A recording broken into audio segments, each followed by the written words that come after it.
Corneille n'a pas écrit que des tragédies, loin de là. Exemple avec Le Menteur, une comédie écrite en 1644 qui a eu beaucoup de succès à l'époque.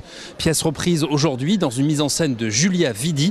Une mise en scène, vous allez le voir, très décapante. Mais il faut à Paris bien votre qualité. On ne s'éblouit point de ces fausses clartés. Et tant d'honnêtes gens que l'on y voit ensemble font qu'on est mal reçu si l'on ne leur ressemble. Dorante, jeune ambitieux, débarque à Paris. Il veut briller en société, cherche l'amour, et pour cela, il est prêt à tout. Et c'est pour moi, madame, un bonheur souverain que cette occasion de vous donner la main. Et c'est un héros qui va mentir pour arriver à ses fins. C'est-à-dire que voilà, il a envie d'être maître de sa vie et dans le monde dans lequel il vit, c'est-à-dire dans le monde dans lequel il arrive, Paris, qui est une société un peu fermée où le pouvoir est en place, pour se faire une place, il va mentir.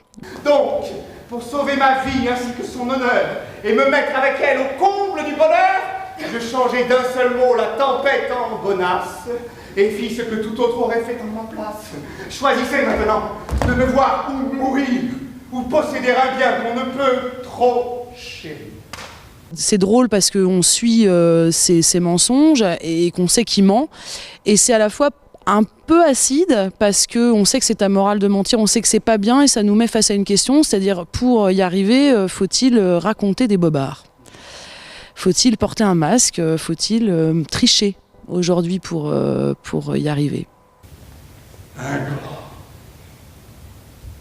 tu m'as payé d'une impudente feinte et tu n'as eu pour moi respect, amour, ni crainte.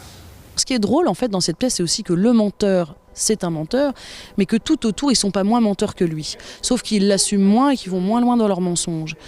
Mais en fait, est-ce qu'il y a des degrés dans le mensonge finalement? Est-ce que sourire à quelqu'un qu'on n'aime pas, c'est moins mentir que de dire on a été aux Bahamas la semaine dernière? Je sais pas. Dans un habile décor de miroir qui renvoie au monde des apparences, la mise en scène tonique de Julia Vidi propose une approche moderne de la pièce. Montée de cette manière, impossible de dire que Corneille est un auteur poussiéreux.